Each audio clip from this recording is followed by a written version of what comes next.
Let's bring in Kevin Millar. He won a World Series with the Red Sox back in '04. Of course, one of the star analysts for the Major League Baseball Network and co-host of Intentionally Talk with Chris Rose on MLB Network at 5 Eastern. Kevin, in the moment, what did you think AJ Hinch should have done when he went out to talk to Zach Greinke?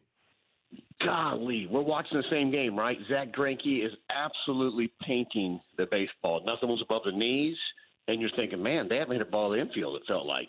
And they really, until obviously Rendon's changeup that he hit out, that boy could hit.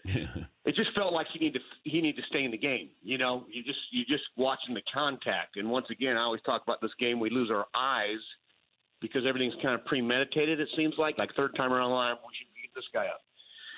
It was one of those things. That's a ouch. And I'm with you. I don't care who you bring in. Other than Garrett Cole, it seemed like he was up there, and it kind of had that intimidation factor when you see the big starter out there and Howie Kendrick comes up and boom, has a nice piece of hitting and then homers off that foul pole. Yeah, and I want to credit the Nationals because they did what great teams do. They produced when they needed to. It's just I thought the Astros were playing. I needed them to be more aggressive here. I would have left Greinke in because I did, he made a mistake on a changeup. But other than that, he was pitching really well, and he'd only thrown 80 pitches. And if you're going to I don't have Garrett Cole up unless I'm bringing him in. I'm not and you had the lead. So, and then AJ Hinch saying, well, I didn't want to bring him in until we had the lead. Okay. We see how that worked. And then, I want to bring him in at the start of an inning, a clean inning. Okay. I don't know. I was really surprised that if you're going to take out Greinke, then bring in the hammer and just send a message over there to the Nationals like, hey, you got Scherzer? Well, we got Cole. Yeah. That, and you know what, Danny? It plays also with the name on that jersey. I mean, we remember the Baumgartner scene in 14. It was like nobody's going to beat him. And you kind of remembered, then you saw the Cole thing. He was that guy this year. You kind of felt the Scherzer injury. You felt terrible for him when he couldn't match up with Cole in Washington. And then there was something like, was he really that hurt? I mean, he woke up with the neck and all that stuff, but was it that bad? Because, hey, if we're going to lose to Cole and Strasburg can get us to Game 6, then guess what? We have Scherzer in Game 7. It felt like it kind of worked that way out, and the Nationals were like, man, this worked out great. Strauss did great in 6. Here we go in Game 7. This game was, flowing by. I mean, both pitchers were battling. Obviously, Greinke looked amazing, and Scherzer was doing what he did. He just gets out and grinds and gets you everything he has, and then boom, Howie Kendrick. I tell you what, it felt. Now, tell me if I'm wrong. It felt like the Houston Astros. Everybody already is getting their rings, sized. It felt like no one really gave the Nats any credit.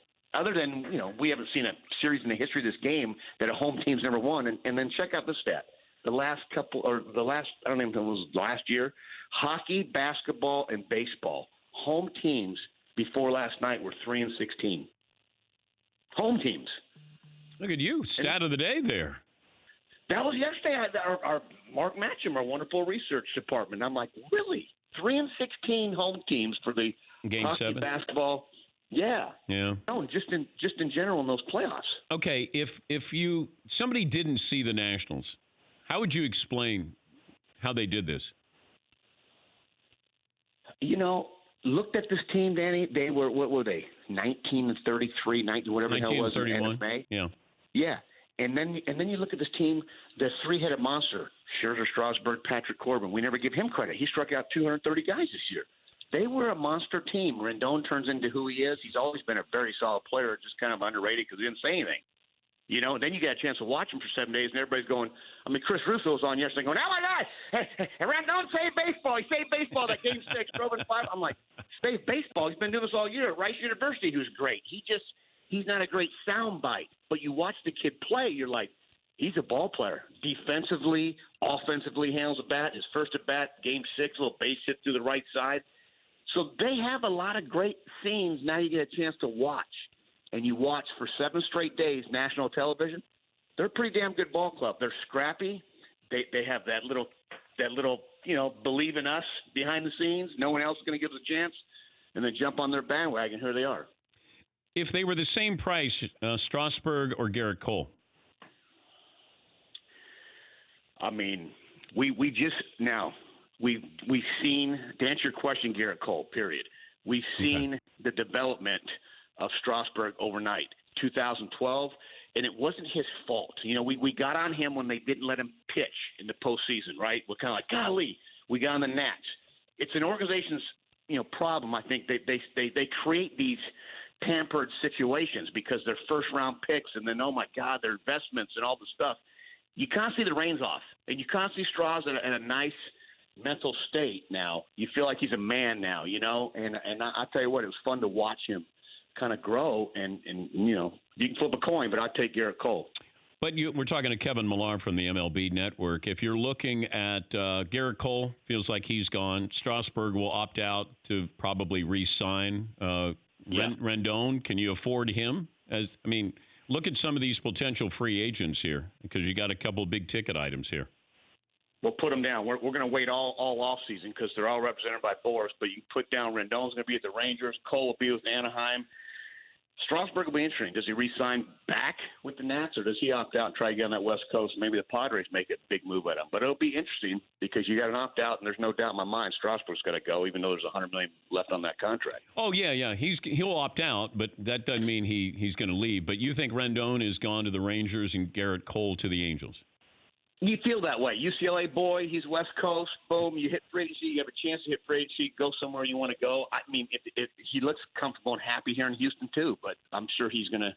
You got family involved and wives and all kinds of stuff. So UCLA fight. He ends up on the west side, and I think Rendon ends up here in Houston, or not Houston. Hey, how about this? Danny? Trade Correa for some young pitching. Move Bregman to short. Rendon signed by the Houston Astros. How about that November or October 31st deal? Good luck. Like it? Good luck with that. You don't love it. To say it out loud before you go. It's say not. It out loud. It's not that I don't like it. I just don't know the likelihood of it. Like, I like to know the likelihood of something before I like it. Great point, but I like to start the stuff the day after the World Series.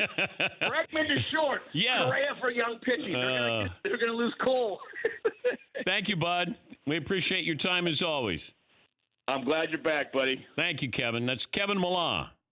For more Dan Patrick Show, tune into Audience Channel 239 on DirecTV. Stream for free on BR Live or download the Dan Patrick Show app.